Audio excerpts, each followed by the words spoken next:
So hopefully everybody had a great supper. I couldn't believe how good it was. And the server of the ice cream was phenomenal. I had ice cream all the way up to my elbow by the time I finished.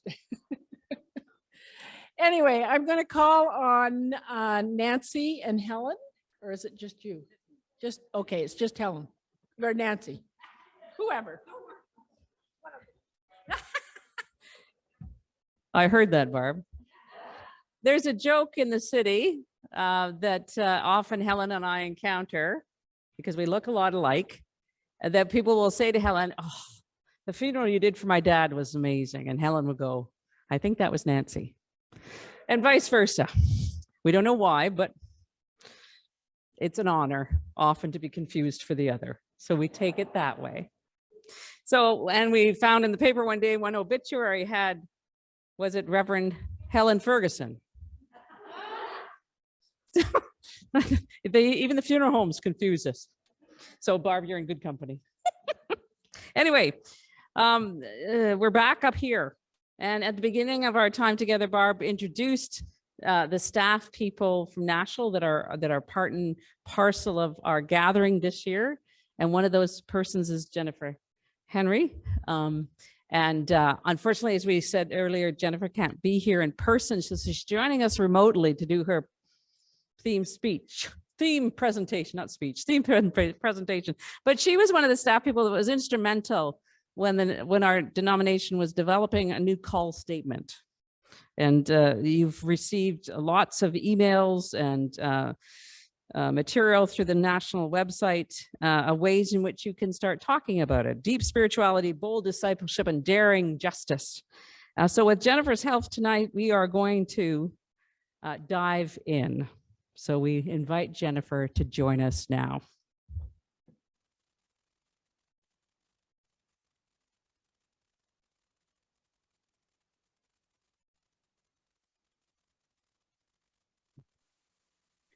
Well, good night, good evening, friends.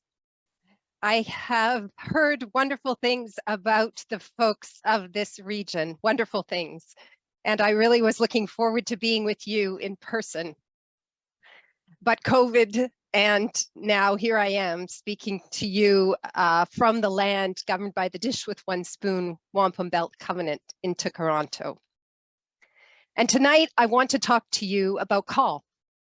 An ancient call story and a newly articulated call for the United Church of Canada in these turbulent times. And I'm going to begin with the old story, and it goes a bit like this. Jesus is standing by a body of water. Let's call it Whitewater or Trout Lake, or maybe even Lake Superior. And he's speaking to a crowd, an engaged, pumped up group of folks. The story says the crowd was pressing in on him to hear the word of God. But instead of keeping his focus on them, reveling in their attention, he's drawn to two boats at the shore of the lake and to fisher folk who aren't even really listening to him. They've had a hard night.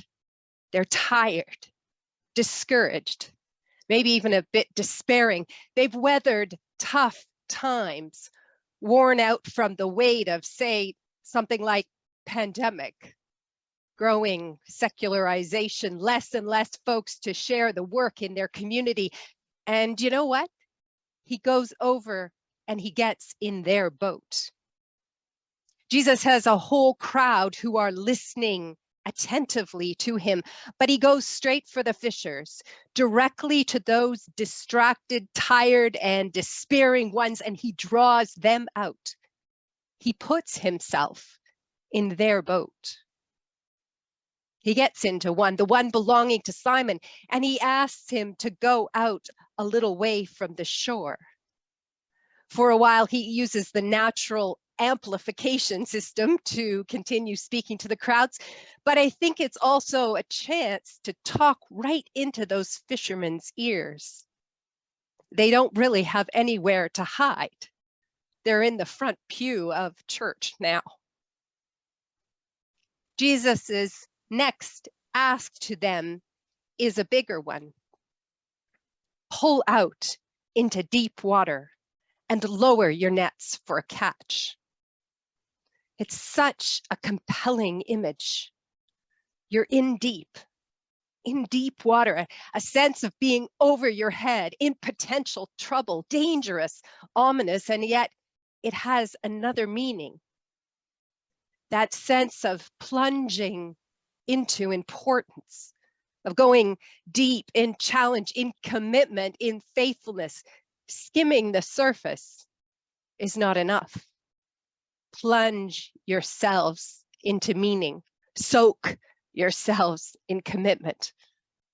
Jesus compels those fisher folk into the deep. Deep in the sense of filled up by the Creator, being truly seen by Jesus, being pressed into purpose by the Spirit. Deep as in the deep love of God for us. Deep as in the love we're called to give to neighbor. Or maybe deep as in the hard work of addressing unearned privilege in our lives and striving for equity in an unjust world. Deep as in the commitment to be a repentant church, seeking right relation and the someday possibility of reconciliation. Jesus presses them into the deep in belonging and challenge, calling them to live their best lives in compassion and justice. He entreats them into the deeper water where their very souls might be awash in spirit. And the invitation is to us too. Deep spirituality. Go deep into relationship with our living God and all that she brings in belonging and challenge. Go deep, my church, into a spirituality that sustains and inspires. I'm going to take a moment to pause and ask you, where is Christ showing up and inviting you, compelling you to go deep?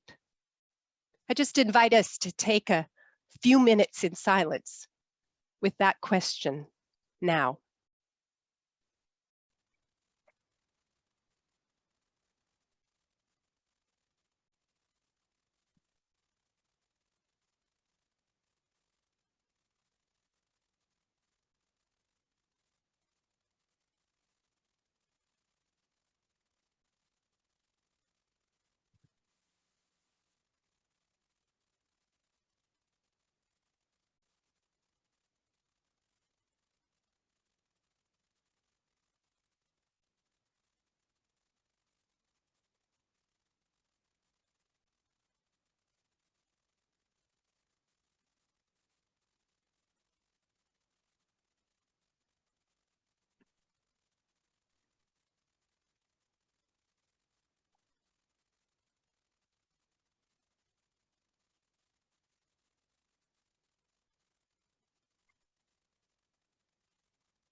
True confession time. I'm no fisherman. My partner will tell you, no fisher person either. I believe that it's probably the dual problem of sitting very quiet for a very long time and the challenge of the slimy, slithering creatures underneath. Eating my brother-in-law's pickerel on the hand, there I'm good.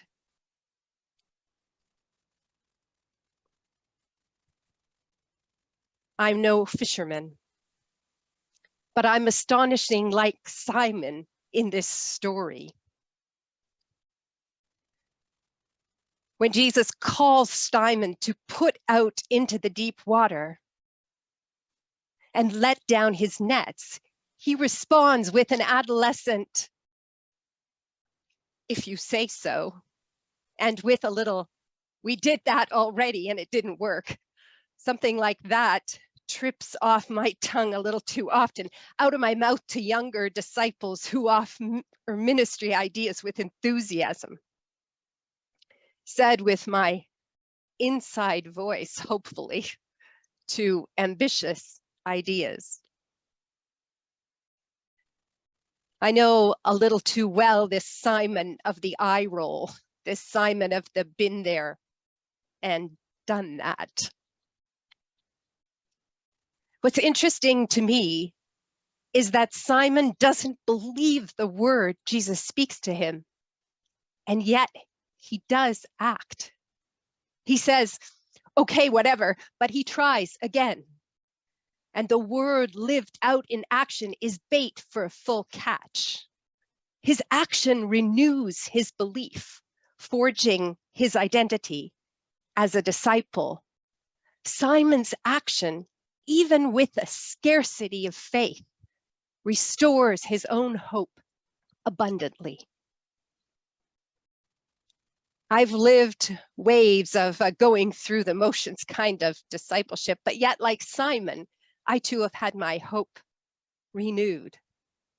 I've acted myself into believing in transformation. And you know, sometimes it does come. Somewhere deep down, there's a true word that we can live in equity and justice and peace. And that true word sometimes finds its day, finds its flesh, has its moment. And our invitation is to be part of it, whether we can get ourselves to believe right now or not. I don't know about you, but I've met a few folks in this denomination lately, in Christianity generally, who've stopped believing. And I'm not talking about particular questions of doctrine or about propping up Christendom. I'm talking about doubting whether they or their church has a purpose or a call other than despair and decline. Whether gestures of public witness matter where church no longer seems to have public influence. Folks that have lost the good news, the passion in their faith, they are resigned. A plunge into the statistics of church closures, or a bit of nostalgia into a heyday that I didn't even really know, and I can begin to drift there too. But then I transport myself back to Gaza or to Bethlehem, which was my last international trip before the pandemic, where I see faces and I hear voices of folks who have every right to give up on a future, to give up on a purposeful faith, to give up on public witness, to give up on the good news. These siblings in Christ act themselves into hope every day. In the Philippines, in South Sudan. And I know that you have met these global partners, or you have met inspiring leaders in your own communities from places of challenge in our own country. We know these folks who, grounded in deep spirituality, press into hope with breathtaking boldness, sometimes risking their lives in costly discipleship. People whose passion is ablaze. And if they can risk costly discipleship, well, we can strive to be a little bolder. I've never forgotten a particular Colombian partner who said, "We in Colombia don't have the privilege of despair." Bold discipleship. We're called to participate in Christ's passion in the here and now, to press through resignation and cynicism to purposeful hope. Be bold in living Christ's transformation today. Be bold in coming along as genuine accomplices with the people who make hope real in action every day. So I invite you to take another moment now. And I ask the question, Where have you seen bold discipleship, been inspired by bold discipleship? Let's take a brief moment in silence, and then I'll prompt you to turn to your neighbor on your left for a short sharing of that person that comes to your mind that inspires. A moment in silence first.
Okay, friends, let's maybe turn to your left and just share a word. Take a few minutes to just share about that bold disciple. And I'm going to invite those on Zoom, if you want to type that into the chat, please go ahead. And that's a way of sharing it with others that are on the call.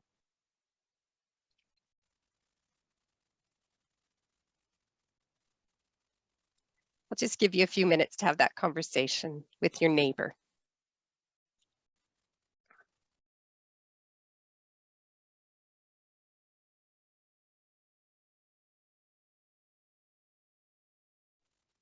Our story turns suddenly from the scarcity of its beginning. Remember the beginning, we have caught nothing.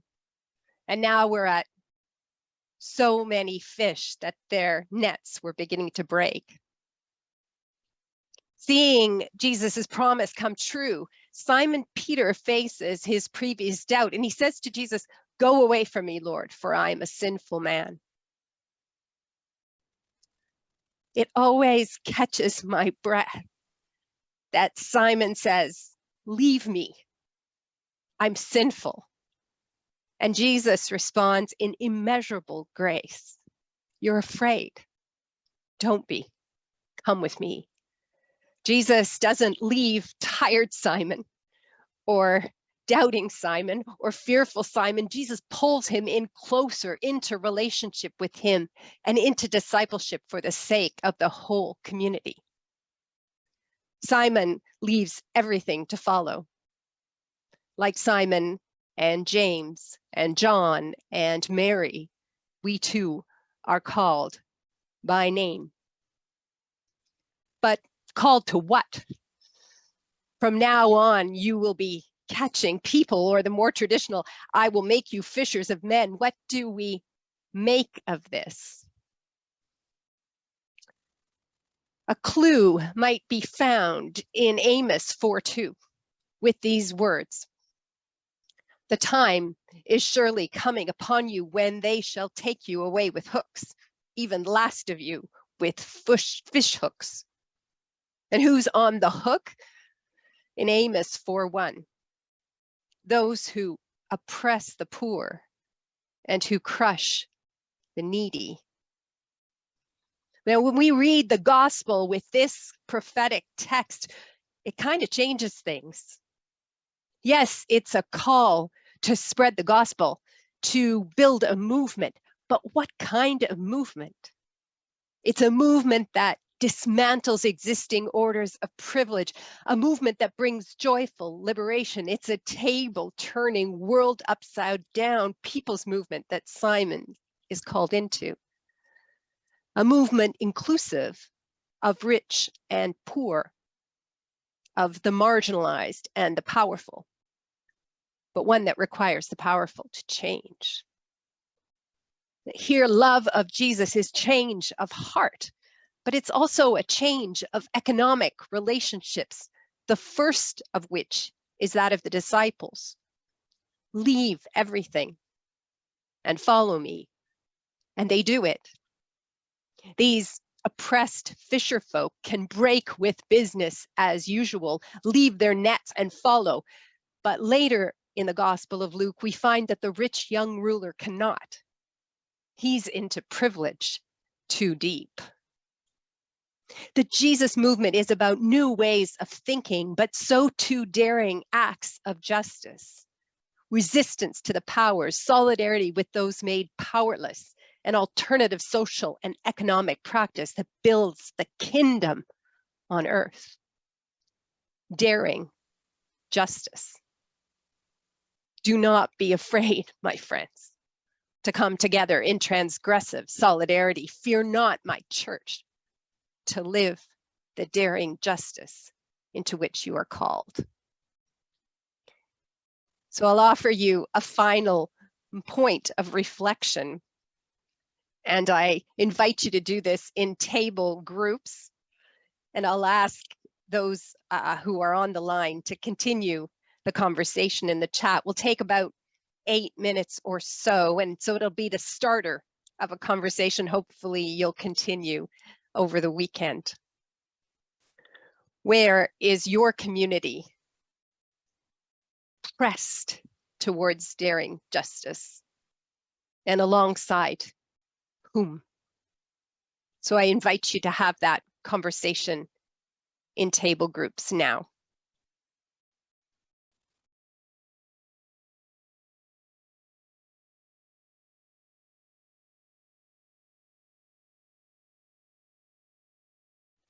Are we ready to start?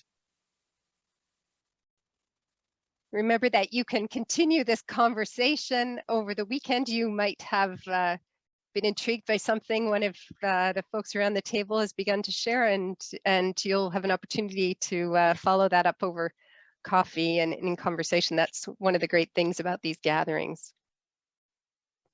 So I'm going to talk a little bit more about how this ancient call story relates to the call in our denomination in the here and the now. And we need to go back a little bit in time to 2018 and General Council 43, when our minds were, as many of you might remember, a little focused on structure.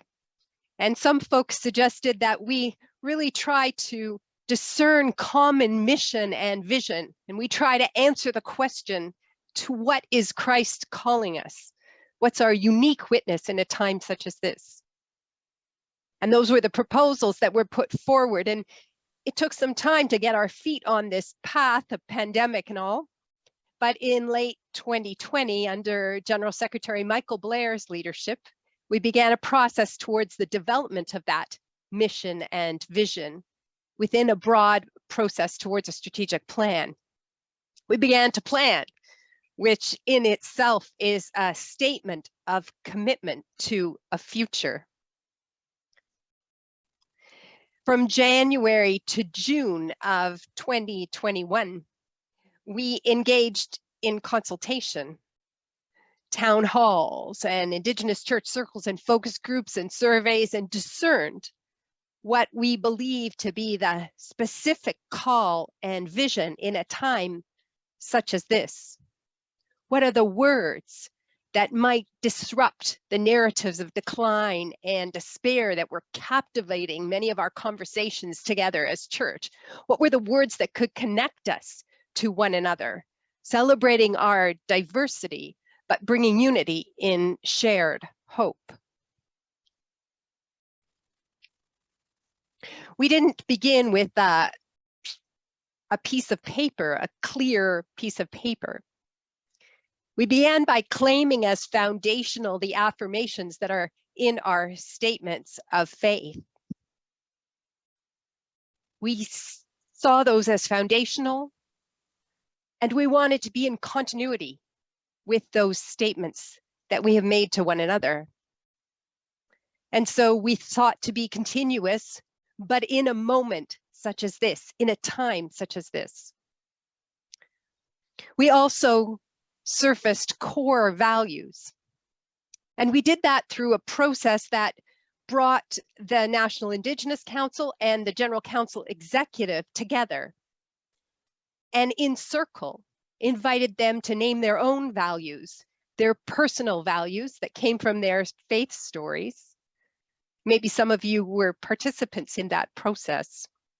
And from that personal sharing of values, we distilled organizational values that we shared as part of this process.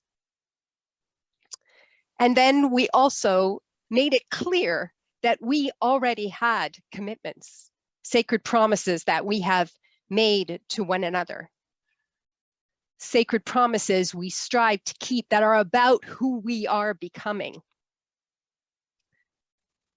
These affirmations, these values and commitments were really foundational in the discernment process. And ultimately, this process of consultation and consideration led us to 6 words: deep spirituality, bold discipleship, and daring justice, offered to the whole church as a statement of emerging identity, of purpose, of hope, offered as a declaration, a testimony, really, that God is not finished with us. And we let go of words that may not serve a future in right relations. What we previously called mission now became our call. And we linked this call to a vision. Called by God as disciples of Jesus, the United Church of Canada seeks to be a bold, connected, evolving church of diverse, courageous, hope-filled communities, united in deep spirituality, inspiring worship, and daring justice. Note here that we used words like connected to speak not of uniform, but of uniting, and of an evolving church, a church that changes, a church that learns. This call and this vision were approved by the General Council 43 annual meeting in October 2021 and are now offered to the whole church for our reflection and engagement.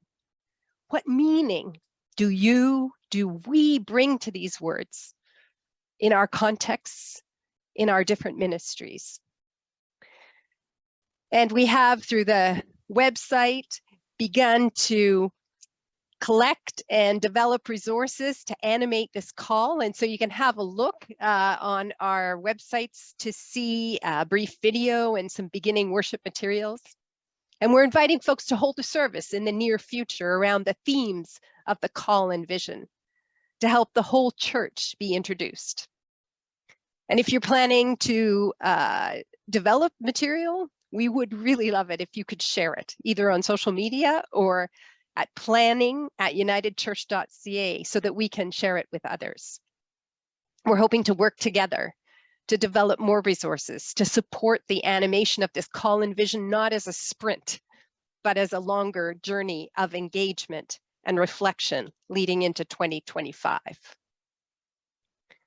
This call and this vision are for the whole church, but they're also becoming a North Star, an epiphany star for a strategic plan at the General Council office, a plan that will set priorities and shape work for impact and results.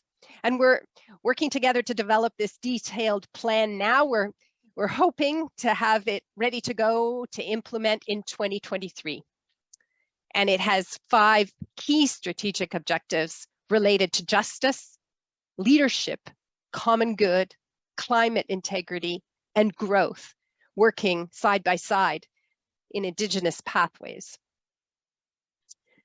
These areas are going to help us move towards this new and renewed vision as the United Church of Canada. And they all come out of the consultation process. But I would say what we heard most frequently is reflected in that final one: strength and invitation, humility and confidence in sharing faith. This is about an explicit and connected growth strategy, national and regional and local, to try and interrupt the trajectory of decline. As I said, our plan is coming together. And as we began to develop it, that operational plan, we found ourselves back with the fish. We know we're really swimming against the current, but we're going to try to place a bold priority on growth, understood in many different ways. Working with regions, we're going to strive to help strengthen the welcome in existing communities and risk the audacious goal of creating some new communities of faith. And we're also going to try to work to better express our unique witness as the United Church of Canada to the world around us. And we know that to do that, we need the strength of our justice work, which helps define that witness. We need our core, which is strong leadership, Indigenous and non-Indigenous, enabled for the ministry of the future, and that we must be propelled by our denominational capacities, pressing us towards the common good. It is true that church over the last decade has felt like the ever decreasing catch. Scarcity has been our fishing story. And yet we see that in that ancient story, Jesus did not make disciples of the fishers with the full catch. He called the despairing ones. He called the ones that caught nothing, who were going through the motions. He called them out into the deep, into deep relationship with him. He pressed their lives into service, into bold discipleship in their time. And he pulled them out to be a movement of transformation and of daring justice that changed everything. And that Jesus still calls. I think in some ways, we know that those many fish, that abundance was there all along. Can we see it? Can we recognize the abundance in connection and resilience and possibility that's happening in our communities? Even in closures, can we celebrate and nurture the legacy that lives on in church and community? Can we recognize where marginalized people still invite us, compel us into deep waters of solidarity? Can we create and support communities and movements that build courage and risk transformation? Today, I share with you my firm belief that God isn't finished with the United Church of Canada. That just as the disciples, we are called into the deep, deep spirituality. Just as Simon Peter, we are called from our been there, done that, to bold discipleship in our time. Called to build a Jesus movement that continues to transform itself in our aching world in daring justice.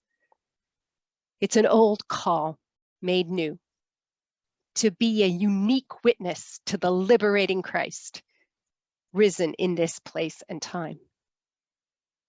My friends, because we have this hope, we act with great boldness. So let's enter into this call and find meaning in these 6 words.